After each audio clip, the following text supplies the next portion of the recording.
السلام علیکم۔ آپ کے اپنے چینل ناولز لائبریری میں آپ سب کا تہہ دل سے خوش آمدید کرتی ہوں۔ ہماری ناول کا نام ہے لا حاصل خواب، رائٹر پلوشا صافی، قسط نمبر 4، اور ہم نے رائٹر سے اس ناول کو ہمارے چینل پر اپلوڈ کرنے کی پرمیشن لی ہے۔ آپ لوگ جانتے ہیں کہ ناول جیسے جیسے آگے بڑھ رہی ہے بہت انٹرسٹنگ، بہت خوبصورت لگ رہی ہے۔ اس کا 3rd پارٹ بھی بہت زبردست رہا ہے۔ امید کرتی ہوں کہ 4th پارٹ بھی بہت اچھا رہے گا۔ چلیے بڑھتے ہیں ناول کی جانب۔ طلوع آفتاب کے ساتھ ہی گھر میں تیاری شروع ہو گئی۔ ارباز صحن میں دری بچھا کر مہمانوں کے لیے بیٹھنے کی جگہ بنانے لگا۔ اختر صاحب بڑے بزرگوں کو مدعو کرنے چلے گئے۔ اماں نے کھانے کا انتظام شروع کر دیا۔ ساریہ اور زمروش کی دیگر سہیلیاں دن میں ہی اس کے پاس آ گئی تھی۔ تجھے پکا یقین ہے نواب صاحب قاضی لے کر آئیں گے؟ ساریہ کے دل میں جو خوف تھا وہی زمروش کے دل میں بھی تھا، مگر وہ خود کو امید سے باندھے ہوئے تھی۔ ہاں مجھے یقین ہے، اس نے پختہ ارادہ بتاتے ہوئے جواب دیا۔ ویسے 5 منٹ میں ایسا کیا جادو کر دیا نواب صاحب پر کہ وہ تجھ سے شادی کرنے پر مان گئے؟ ساریہ نے شریر انداز میں اس کے کان کے پاس سرگوشی کی۔ زمروش سر جھٹک کر تیار ہونے لگی۔ ساریہ کے حس و مزاح پر بھی وہ مسکرا نہ سکی۔ ہر گزرتے پل کے ساتھ دل کا ڈر بڑھتا جا رہا تھا۔ سرخ رنگ کے سلک کے کپڑے پر ملٹی کلر شیشے اور دھاگے کے کام سے بنا روایتی بلوچی ڈریس پہن کر، آنکھوں میں کاجل اور لبوں پر سرخ لپسٹک لگائے، دونوں آبرو کے مابین کاجل سے 3 نقاط بنائے، وہ سادگی میں بھی بہت پرکشش لگ رہی تھی۔ ساریہ اور دوسری سہیلی نے اس کے کندھوں سے نیچے جاتے لمبے بالوں کو زری اور موتیوں کی مدد سے ثقافتی ہیئر سٹائل ترتیب دیا اور پھر دوپٹہ سر پر اڑا کر دلہن کے روپ میں تیار کیا۔ زمروش نے ہاتھوں مہندی لگائے اور چوڑیاں پہنے اپنی مکمل تیاری دیکھی۔ چھوٹے سے آئینے میں اپنا عکس دیکھتے وہ گمسم ہو گئی تھی۔ یہ دن ہر عام و خاص لڑکی کے لیے سب سے خوبصورت ہوتا ہے، مگر وہ چاہ کر بھی خوش نہیں تھی۔ شادی کم اور سمجھوتا زیادہ تھا، اس لیے عصر کے بعد گلی محلے کے بڑے بزرگ اور خواتین اختر صاحب کے گھر جمع ہونے لگے۔ زمروش کی شادی سے زیادہ انہیں اس بات کی حیرانگی تھی کہ نواب شامر رحسانی جیسے اعلیٰ شخصیت ایک معمولی اور اتنی کمسن لڑکی سے شادی کر رہے۔ گھر میں بڑھتے نفوذ سے ماحول کا تناؤ اور گرمی عروج کو پہنچنے لگی۔ عصر سے مغرب ہو گئی مگر نواب صاحب کا کہیں اتا پتہ نہیں تھا۔ زمروش کی امید کی لو پڑپڑانے لگی۔ اس کے گلے میں آنسوؤں کا فندہ سا لگ گیا تھا۔ اماں اور بابا، ارباز، حتیٰ کہ مہمانوں کی نظریں بھی گیٹ پر ٹکی رہیں۔ بخت خاتون نے کمرے میں آ کر سوالی نظروں سے اسے گھورا، مگر وہ خود بے بسی کی انتہا پر تھی۔ سر جھکائے، آنکھیں سختی سے میچے، اس نے بہت سارے آنسو اپنے اندر اتارے اور مایوس ہوتے لمبا سانس لیا۔ سر پر سے دوپٹہ ہٹایا، حتیٰ کہ گیٹ کے سامنے 2 بڑی گاڑیوں کے رکنے کی آواز آئی۔ زمروش کا چہرہ کھل اٹھا، اس کا مان برقرار رہا، اس کی امید نہیں ٹوٹی تھی، اس کا یقین رنگ لایا تھا۔ نواب شامر رحسانی خاکی رنگ کے قمیص شلوار میں ملبوس، اس پر بلیک کلر کا ویسٹ کوٹ، زیب تن کے چمکتے بوٹ، مہنگی گھڑی پہنے اور مہنگی پرفیوم لگائے، حشاش بشاش سے تیار گاڑی سے اتر کر زمروش کے گھر میں داخل ہوئے۔ ان کے احترام میں تمام مرد و زن سبھی مہمان کھڑے ہو گئے۔ شامر صاحب کے پیچھے مہابیر سفید قمیص شلوار پہنے، بالوں کو کانوں کے پیچھے سیٹ کیے، آستین موڑے اور گریبان کے پہلے 2 بٹن کھلے رکھے، اندر داخل ہوا۔ اس کے عقب میں قاضی صاحب، شکور اور بہادر خان کے ہمراہ شامر صاحب کے باڈی گارڈز بھی موجود تھے۔ اختر صاحب نے خوش دلی سے ان کا استقبال کیا اور چارپائیوں پر تشریف رکھنے کو کہا۔ ارباز لنگڑاتے ان کے آؤ بھگت میں جٹ گیا۔ کمرے کے درز سے باہر جھانکتی زمروش کی سہیلیوں میں ستائشی سرگوشیاں ہونے لگیں۔ شامر صاحب نے قاضی صاحب کو تشریف فرمانے کا اشارہ کیا اور پھر مہابیر کے کندھے پر ہاتھ رکھ کر ان کے ساتھ بیٹھنے کو کہا۔ مہابیر کے سامنے بچے، بوڑھے، جوان، مرد و زن فرش پر بیٹھے ٹکٹکی باندھے اسے دیکھ رہے تھے۔ ان کی گہری نظریں اور گرمی کے باعث گردن پر نمودار ہوتے پسینے سے مہابیر کو الجھن ہونے لگی۔ اسے جھنجھلاہٹ سے بچانے بہادر خان تیزی سے آگے آیا اور ہاتھ میں پکڑے فائل سے ہوا دینے لگا۔ رشک سے پریشان ہوتا وہ پیر جھلانے لگا اور سب کی نگاہوں کو نظر انداز کرنے کی کوشش کرتے یہاں وہاں دیکھنے لگا۔ مجھے زمروش سے بات کرنی ہے۔ شامر صاحب نے کونے میں کھڑے اختر صاحب سے اجازت لی۔ اختر صاحب سر کو خم دے کر انہیں برآمدے کے آخری کمرے میں لے آئے، جہاں زمروش دلہن بنی منتظر تھی۔ دروازے پر دستک کے ساتھ شامر صاحب اندر داخل ہوئے۔ اس کی سہیلیاں انہیں چمکتی آنکھوں سے دیکھتی باہر نکل گئی۔ کمرے میں زمروش، اماں اور بابا ہی رہ گئے۔ مجھے یقین تھا آپ ضرور آئیں گے۔ تھینک یو شامر صاحب، میں زندگی بھر آپ کی احسان مند رہوں گی۔ بہت بہت مہربانی، اس نے خوش دلی سے مشکور ہوتے ہوئے کہا۔ شامر صاحب بنا تاثر لیے کھڑے رہے۔ قاضی صاحب انتظار کر رہے ہیں، چلو۔ شامر صاحب مڑ گئے تو زمروش ان کے پیچھے بولی، برآمدے کے سرے تک آ کر قاضی صاحب کے بغل میں سفید قمیص شلوار پہنے دوسرے جوان کو بیٹھے دیکھ کر عروش ٹھٹک گئی۔ دل کی بے چینی حقیقت کا روپ اختیار کرنے لگی تھی۔ اس نے بے یقینی سے شامر صاحب کی پشت دیکھی۔ شامر صاحب، کیا چل رہا ہے؟ اس کا دل برق رفتاری سے بھی تیز دھڑک رہا تھا۔ تمہاری شرط نکاح کی تھی، تمہیں تو بس ٹیپو استاد کو سبق سکھانا ہے، پھر نکاح مجھ سے ہو یا میرے بیٹے سے کیا فرق پڑتا ہے؟ شامر صاحب نے جتاتے ہوئے آبرو اچکائے۔ اماں اور بابا میں پریشان کن نظروں کا تبادلہ ہوا۔ میں نے تمہاری آفر تو قبول کر لی ہے، مگر اپنے طریقے سے۔ اب تمہیں اعتراض ہے تو ہم چلتے ہیں۔ تم وزیر اعلیٰ صاحب کو اپنے آپ کی آفر دے کر دیکھ لو، شاید وہ تم سے شادی کرنے پر خوش ہو۔ شامر صاحب اپنی چال چلنے میں کامیاب ہو گئے تھے۔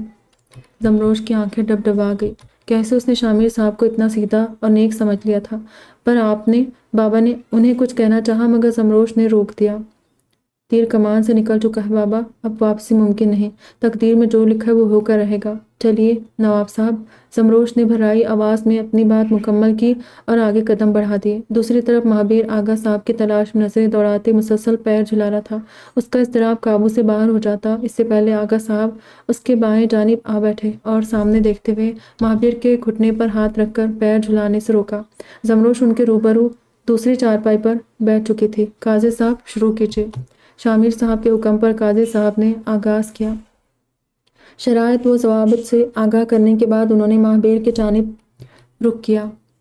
مہابیر رحسانی، ولد شامیر رحسانی، آپ کا نکاح زمروش بنت اختر میگل سے 10 لاکھ سکے راج الوقت حق مہر کے تحت کیا جا رہا ہے۔ کیا آپ کو قبول ہے؟ قاضی صاحب نے رضامندی پوچھی۔ شامر صاحب کا ہاتھ اب بھی مہابیر کے گھٹنے پر تھا۔ مہابیر نے تھوک نکل کر حلق تر کیا اور لمبا سانس اندر کھینچا۔ قبول ہے، ایک ہی سانس میں کہہ کر مہابیر نے آنکھیں بڑی کر کے گردن موڑ کر آغا صاحب کو دیکھا۔ آغا صاحب اسے یہی سمجھا کر آئے تھے کہ جب قاضی صاحب قبول ہے پوچھے تو اسے بنا گھبرائے قبول ہے کہنا ہے۔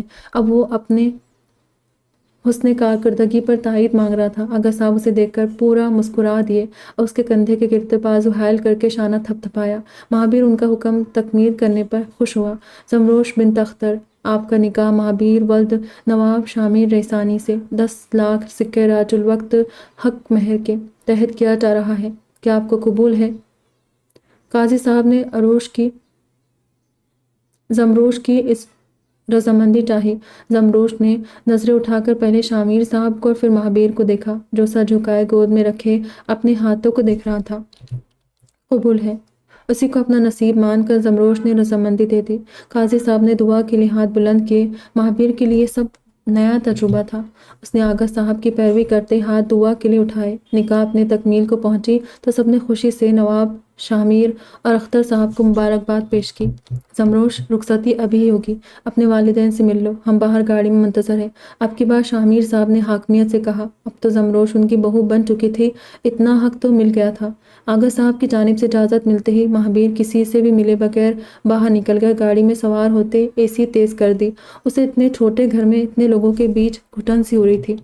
زمروش باری باری سب سے ملنے لگی۔ ارباز کے روبرو آ کر اس نے معصومیت سے اس کا اترا ہوا چہرہ اپنے ہاتھوں میں تھام لیا۔ تم نے یہ ٹھیک نہیں کیا چھوٹی۔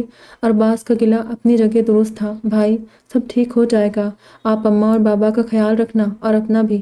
چلو اب خوشی خوشی رخصت کرو۔ زمروش اس کے سار سے الگ ہو کر دلاسا دینے لگی۔ خوش رہو اور کوئی بھی مشکل ہو مجھے لازمی بتانا۔ ارباز نے اس کے سر پر بوسہ دیتے دعا دی۔ زمروش بھیگی آنکھوں سے مسکرا کر اس کے سار سے الگ ہوئی اور اماں بابا کے گلے لگے ہی گیٹ کی سمت بڑھ گئی۔ گاڑیاں روانہ ہونے کے لیے تیار کھڑی تھی۔ مہابیر فرنٹ سیٹ پر بیٹھا تھا۔ زمروش والدین کی دعائیں لیتی عقبی سیٹ پر شامر صاحب کے سائڈ پر جا بیٹھی تھی۔ سنو، تم چاہو تو کچھ رقم ابھی اپنے والدین کو دے سکتی ہو، باقی شرطیں بعد میں پوری کر لیں گے۔ شامر صاحب نے اختر صاحب کی خستہ حال زندگی کا خیال کرتے جیب سے نوٹوں کا بستہ نکالا۔ میں سب سے پہلے ٹیپو استاد کا لہو بہتا دیکھنا چاہتی ہوں، باقی کی شرطیں بعد میں پوری کر لیں گے۔ زمروش یکدم غصے میں آ گئی۔ اس کے اندر جلتا لاوا باہر آنے کو بےتاب تھا۔ جس انسان نے اس کی زندگی پلٹ دی تھی، سب سے پہلے اس سے انتقام لینا ضروری ہو گیا تھا۔ شامر صاحب نے سر اسبات میں ہلاتے پیسے واپس جیب میں ڈالے اور ڈرائیور کو چلنے کی ہدایت دی۔ آگے پیچھے ہوتے دونوں گاڑیاں اپنے نئے سفر پر چل پڑی تھی۔ شہر سے نکل کر کھلے میدانی پر بنے اس علیشان حویلی کے چکاچوند دور سے ہی زمروش کو متاثر کرنے لگی۔ بڑے بڑے دو آہنی گیٹ پر تعینات گارڈز نے گیٹ کھولے تو شامیر صاحب کی گاڑیاں اندر داخل ہوئی۔ رات کے اس پہر بھی جگہ جگہ پلر سے لگے لائٹس نے حویلی کو روشن کیا ہوا تھا۔ نظر کی دید تک پھیلے سبزے کے بیچ بنے اس سڑک نما راہداری پر گاڑی رواں دواں تھی۔ دائیں طرف شاہی گھوڑوں کا استبل اور بائیں طرف قطار سے کھڑی جدید ماڈل گاڑیاں۔ اندرونی عمارت کے قریب جاتے زمروش کی نظریں اس سنگ مرمر سے بنی جگمگاتی اونچی حویلی پر جم گئی۔ حویلی اس کی سوچ سے بھی زیادہ بڑی اور اونچی تھی۔ فوارے کے گرد گھوم کر گاڑی پورچ میں جا رکی تو زمروش نے ہوش سنبھالے۔ سب سے پہلے مہابیر اترا اور تیزی سے اندر داخل ہو گیا۔ اس کے لیے بہادر خان دروازہ کھول چکا تھا۔ مہابیر کے حرکات زمروش کو مشکوک کر رہے تھے۔ پرسوچ انداز میں شامیر صاحب کے ہمراہ چلتے اندر داخل ہوئی۔ اماں بیگم، یوشے، کیہان، منسا اور ہمنا سبھی لاؤنج میں موجود تھے۔ سرخ جوڑے میں سجی نوجوان لڑکی کو شامیر صاحب کے ساتھ دیکھ کر ایک پل کے لیے دیبا بیگم ٹھٹکی تھی۔ سب کی سوالی نظروں کو خود پر محسوس کرتے دیکھ شامیر صاحب ہاتھ پیچھے باندھے کھنکارے، میں نے مہابیر کا نکاح کر دیا ہے۔ یہ اس فیملی کی نئی ممبر ہے، مہابیر کی بیوی زمروش۔ شامیر صاحب نے اعلانیہ صورت میں اس کا تعارف کروایا۔ سب اپنی جگہ جامد ہو گئے۔ نہ کوئی خوشی کا اظہار کر سکا نہ غم کا۔ ماں بیگم کے چہرے پر پہلے خوف اور پھر بے یقینی تھی اور اب پریشانی کے آثار بھی نمایاں تھے۔ انہوں نے بولنے کے لیے لب کھولے پر شامیر صاحب مداخلت کر گئے۔ منسا، ہمنا، اسے مہابیر کے کمرے میں لے جاؤ۔ انہوں نے دونوں بہوؤں کو ہدایت دی۔ منسا اور ہمنا ایک دوسرے کو دیکھ کر آگے آئی اور زمروش کو ساتھ چلنے کا کہا۔ دوپٹے کا پلو دانت میں دبائے سنگ مرمر کے فرش پر احتیاط سے چلتی ان کے ساتھ چل پڑی۔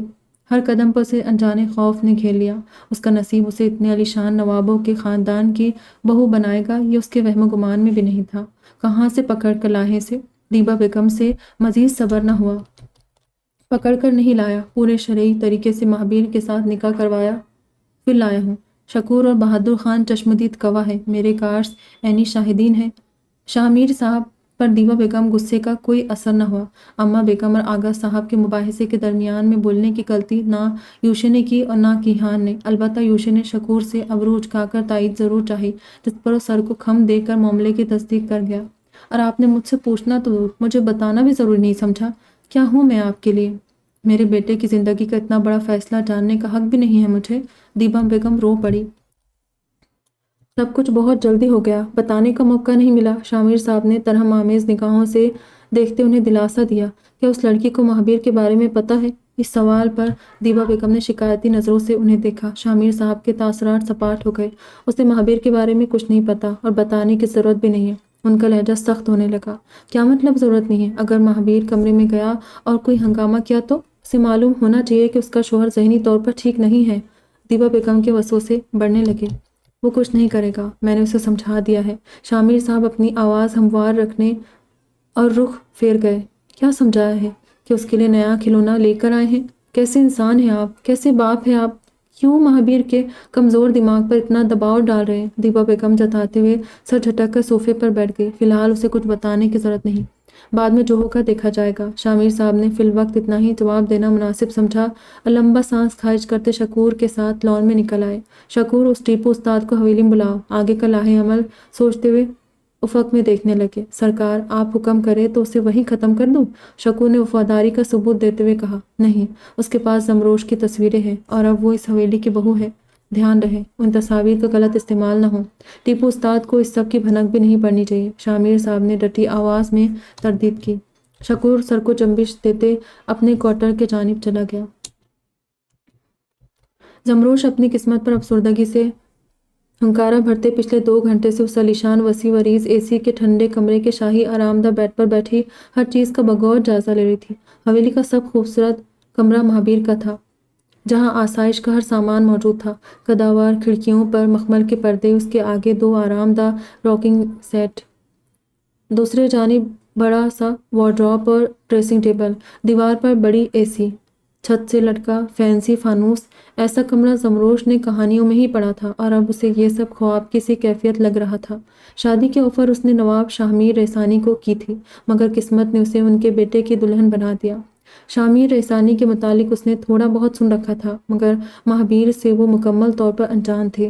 ہر گزرتے پل کے ساتھ اس کی دھڑکن تیز ہو جاتی۔ گھٹنوں کے بل بازو حائل کیے وہ بیٹھے بیٹھے اکتا کر اب لیٹنے ہی لگی تھی کہ ایک جھٹکے سے دروازہ کھلا اور مہابیر اندر داخل ہوا۔ زمروش سہم کر کمر سیدھی کر گئی۔ وہیں مہابیر بھی ٹھٹک گیا۔ اسے چند لمحے پہلے ہوئی شادی بھول گئی تھی۔ ایک انجان وجود اپنے کمرے میں اپنے بیڈ پر بیٹھے دیکھ کر طیش میں آنے لگا۔ بچپن سے آج تک جہاں صرف تنہائی کا بسیرا تھا وہاں آج کچھ اور سانسیں گونج رہی تھیں۔ مہابیر زمروش کو نظر انداز کر کے وارڈروب سے اپنے شب خوابی کے کپڑے لیے ڈریسنگ روم میں چلا گیا۔ زمروش ابرو ملائے سوچ میں پڑ گئی۔ شاید نواب صاحب نے زبردستی مجھ سے شادی کروائی ہے، اسی لیے اس طرح اگنور کر رہے ہیں، زمروش نے رحم دلی سے سوچا۔ کچھ منٹ بعد ڈریسنگ روم کا دروازہ کھلا تو اس نے جھٹ سے سر جھکا لیا۔ مہابیر بلیک ٹراؤزر اور خاکی ٹی شرٹ پہنے، گردن تک آتے بالوں کو پیچھے کرتے اسی سمت آ رہا تھا۔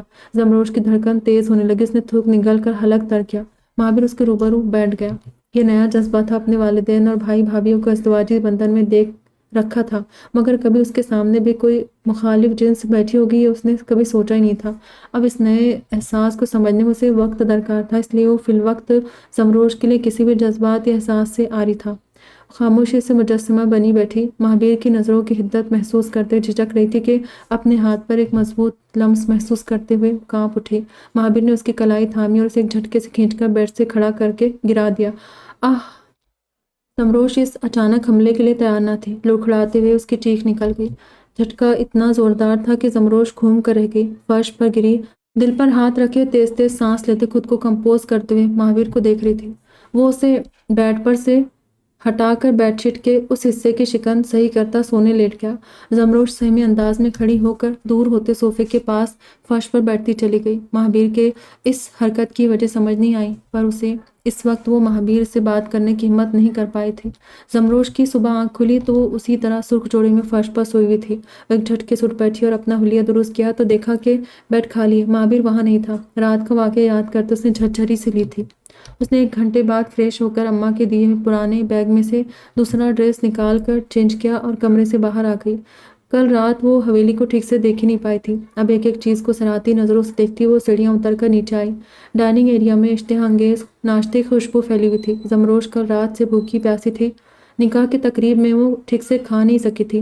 اس وقت ان لذیذ پکوانوں کی خوشبو سے اس کی بھوک مزید بڑھ گئی۔ سینٹرل ٹیبل کے سائڈ سے گھوم کر وہ لاؤنج کے بیچوں بیچ کھڑی ہو کر برآمدے سے باہر لان میں جھانکنے لگی، جہاں حسب معمول مہابیر اپنی تلوار سے کرتب دکھا رہا تھا۔ اس وقت وہ شرٹ لیس تھا اور صبح کی مہکتی دھوپ میں کثرتی باڈی کا تاثر زیادہ ہو رہا تھا۔ پیار سے ہٹ جانے کو نہیں بول سکتے تھے۔ پہلی ہی رات بیڈ سے گرانے کی کیا ضرورت تھی؟ دل ہی دل میں مہابیر سے گلہ کیا۔ وہ یوں ہی سوچوں میں گم تھی جب اپنے عقب میں رعبدار آواز سنی۔ زمروش! شامیر صاحب اس کے عین پیچھے سینے پر ہاتھ باندھے کھڑے تھے۔ السلام علیکم شامیر صاحب! زمروش ہڑبڑا کر پلٹی اور سر جھکائے سلام کیا۔ تیزی سے مڑنے پر اس کے سر سے دوپٹہ پھسل کر کندھے پر آ گیا۔ وعلیکم السلام، اور میرے بیٹے بہو مجھے آغا صاحب بلاتے ہیں۔ آج سے تمہارے لیے بھی میرا یہی نام اور رتبہ ہے۔ شامیر صاحب کی بات پر زمروش نے سر اس بات میں ہلایا تھا۔ یہ آپ کی ساس ہے، مہابیر کی اماں بیگم۔ انہوں نے اپنے ساتھ کھڑی دیبا بیگم کی جانب اشارہ کیا۔ زمروش نے پلکیں اٹھا کر درمیانے قد کاٹ کی خوبصورت اور باوقار خاتون کو دیکھا۔ ان میں نواب شامیر رئیسانی کی بیگم ہونے کی ساری خصوصیات موجود تھیں۔ اسے ان پر رشک سا آیا۔ بیگم، اس کے لیے ہماری حیثیت کے مطابق کپڑے اور جیولری کا انتظام کروائیں اور ہمارے رہن سہن کے بارے میں بتا دینا۔ سمجھدار بچی جلدی سیکھ جائے گی، اور ہاں، حویلی بھی دکھا دینا۔ شامیر صاحب بیوی کو ہدایت دیتے زمروش کے سر پر ہاتھ رکھ کر آگے بڑھ گئے۔ اماں بیگم سپاٹ تاثرات بنائے اس کے قریب آئی۔ ہمارے خاندان میں سسر کے سامنے سر ڈھک کر رکھتے ہیں، ورنہ یہ بے ادبی سمجھی جاتی ہے۔ اماں بیگم مسکراتے ہوئے طنزیہ لفظوں میں سمجھاتے زمروش کا دوپٹہ اس کے سر پر سیٹ کرنے لگی۔ اسے دوپٹہ سر پر نہ ہونے کا احساس ہوا تو خود بھی شرمسار ہوتے لب بھینچ لیے۔ پہلے چل کر ناشتہ کر لو، پھر حویلی دیکھ لینا، اماں بیگم حکم دیتے ڈائننگ ٹیبل کے جانب بڑھ گئی۔ زمروش نے قدم بڑھاتے ہوئے گردن موڑ کر لان میں جھانک کر مہابیر کو دیکھا ضرور تھا۔ پتہ نہیں کہاں سے لے آئے ہیں آغا صاحب، اور ہمارے برابر بٹھا رہے، ہم سے کیا مقابلہ؟ میرے بابا بگٹی قبیلے کے سردار ہیں، منظر ٹیبل پر بیٹھی منمنائی، اور میرے بابا سیاسی رہنما ہیں۔ ہم نہ اپنے خاندان کی تعریف کرنے میں پیچھے نہ رہی، زیادہ سر پر نہیں چڑھانا اس کو۔ ایسی 2 ٹکے کی لڑکیاں حویلی میں آتے ہی اڑنے لگتی ہے۔ منظر نے اپنا منہ ہمنا کے کان کے قریب کر کے رازداری سے سرگوشی کی۔ صحیح کہا بھابھی، اسے اس کی حدود میں رکھیں گے۔ ہمنا فوراً راضی ہوئی۔ شامیر صاحب کے تشریف لاتے منزہ اور ہمنا چپ ہو گئی۔ یوشے اور کیہان بھی اپنی نشست پر بیٹھ چکے تھے۔ آغا صاحب نے باری باری زمروش کو یوشے اور کیہان سے متعارف کروایا۔ سب مل کر بیٹھے ناشتے کا آغاز کرنے لگے۔ اس بڑی سی آرام دہ سیٹ پر بیٹھے ٹیبل پر سجے لوازمات دیکھ کر زمروش کی آنکھیں بڑی ہو گئی۔ ایسا شاہی ناشتہ اس نے کبھی خواب میں بھی نہیں دیکھا تھا۔ اسے سمجھ نہیں آیا کہ شروعات کہاں سے کرے۔ بہادر خان اپنے معمول کے مطابق مہابیر کا ناشتہ لے آیا اور تشویش سے ہاتھ مروڑتے اس کا انتظار کرنے لگا۔ فکر اس بات کی تھی کہ کہیں مہابیر کے آنے تک ناشتہ ٹھنڈا ہو گیا تو اس کی شامت آ جائے گی۔ اس کے توقعات کے مطابق مہابیر آج اپنے مقررہ وقت سے 10 منٹ لیٹ نیچے آیا۔ اتنی دیر میں باقی سب آدھا ناشتہ کر چکے تھے۔ مہابیر: بابا، میں تازہ ناشتہ بنا کر لاتا ہوں۔ بہادر خان ڈرتے ہوئے پیچھے ہونے لگا۔ زمروش بغور کی حرکات و سکنات دیکھ رہی تھی۔ یہ بہادر کاکا اتنا ڈر کیوں رہے؟ کون سی قیامت آ گئی ہے؟ ایسا لذیذ ناشتہ تو میں ٹھنڈا یا گرم کسی بھی صورت میں کھا لوں۔ دل ہی دل میں سوچتے اس نے نظریں میز پر دوڑاتے سیب کا ٹکڑا منہ میں ڈالے شانے اچکائے تھے کہ چٹاک کی گونج سے وہ اچھل کر سیدھی ہو گئی۔ بہادر خان گال پر ہاتھ رکھے زمین بوس پڑا تھا اور مہابیر انگارہ برستی آنکھوں سے اسے گھور رہا تھا۔ یہ منظر زمروش کے ہونٹ ٹھکانے لگانے کے لیے کافی تھا۔ بے دم سی اپنی جگہ سے کھڑی ہو گئی۔ سیب کا ٹکڑا منہ میں ہی رہ گیا۔ مہابیر کو ٹھنڈا ناشتہ دینے پر کیا قیامت آ سکتی ہے؟ وہ سمجھ گئی تھی۔ رات کو اسے گرانا اور اب بہادر خان کو مارنا۔ ایک ایک کر کے مہابیر کے راز افشا ہونے لگے تھے۔ مہابیر ریلیکس۔ شامیر صاحب نے اس کے گرد بازو حائل کر کے بہادر خان سے دور کر دیا۔ وہ پھر بھی پیچھے نہ ہوا اور بہادر خان کو ایک اور تھپڑ رسید کرنے ہاتھ ہوا میں بلند کیا۔ زمروش کی آنکھیں بڑی ہو گئی۔ اس کے لیے یقین کرنا دشوار تھا کہ مہابیر اتنی سی بات کے لیے خود سے بڑی عمر کے شخص پر ہاتھ اٹھا سکتا تھا۔ مہابیر، یہ میرا حکم ہے۔ اب کی بار نواب صاحب کی اونچی آواز حویلی کی دیواروں سے ٹکرا کر واپس لوٹی تھی۔ آغا صاحب کا اتنا کہنا تھا کہ مہابیر کا ہاتھ ہوا میں معلق رہ گیا۔ بہادر خان جان بچی سو لاکھوں پائے کے مستاق پوری قوت لگا کر اٹھا کچن کی جانب بھاگا۔ منظر ہمنا ہوں کر کے اپنے کام میں جٹ گئی۔ ان کے لیے روز کا تماشا تھا۔ اما بیگم اور دونوں بھائی آغا صاحب کے ہمراہ مہابیر کو قابو کرنے لگے۔ زمروش نے بے یقینی سے یہ سارا منظر دیکھا۔ آپ کے اچھے سے رسپانس کی منتظر، آپ کی اپنی دوست۔ دعا میں یاد رکھیے گا۔ پھر ملیں گے۔ خدا حافظ۔